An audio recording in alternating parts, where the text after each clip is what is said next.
Is China outpacing the US in Latin America? From mega projects to quiet diplomacy, Beijing is building serious momentum, right in Washington's backyard. But how did this shift happen and why does it matter? Let's unpack the rise of China in Latin America and what it means for global power. 20 years ago, China was barely on Latin America's radar. Today, it's one of the region's largest trading partners. Trade between China and Latin America has exploded, from just $12 billion in 2000 to over $450 billion in 2023. Beijing is importing soybeans, copper, lithium, and exporting everything from machinery to electric vehicles. But it's not just about buying and selling. China is building railways, highways, ports, and power plants, often through multi-billion-dollar deals tied to its Belt and Road Initiative. In fact, at least 21 Latin American countries have now signed on to the Belt and Road. China isn't just investing in roads, it's investing in relationships. Argentina recently sought BRICS membership before a change in government cooled those talks. Brazil, already a BRICS founding member, continues to deepen its economic ties with China.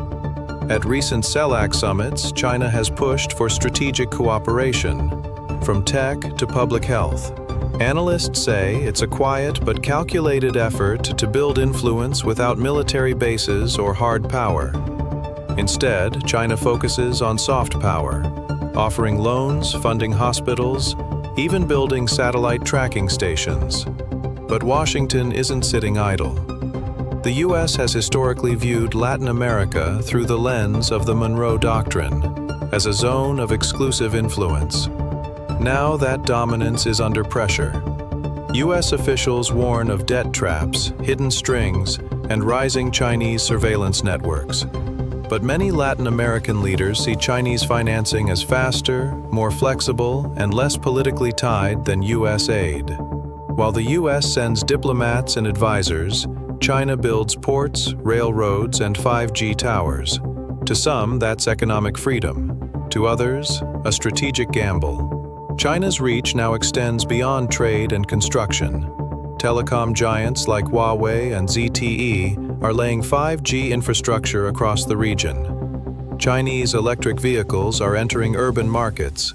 And Confucius Institutes, Chinese cultural centers, are opening in universities from Mexico to Chile. So far, China has no military presence in Latin America, but reports of growing security cooperation and surveillance tech exports are raising eyebrows.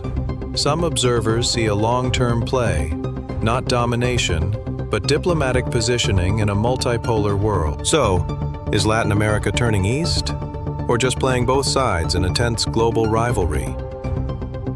Most likely, it's neither surrender nor revolution, just pragmatic diplomacy. Countries in the region are balancing U.S. expectations with Chinese opportunities. The question now is whether the U.S. will reinvest in the region or continue to watch China fill the vacuum. Because one thing is certain, China's rise in Latin America is real, deliberate, and accelerating. Is this just economics, or the opening moves of a new Cold War? Only time will tell. If you want to stay ahead of global shifts like this, subscribe to GeoPulse, where geopolitics meets storytelling. Like, follow, and share for more deep dives into the world's power plays.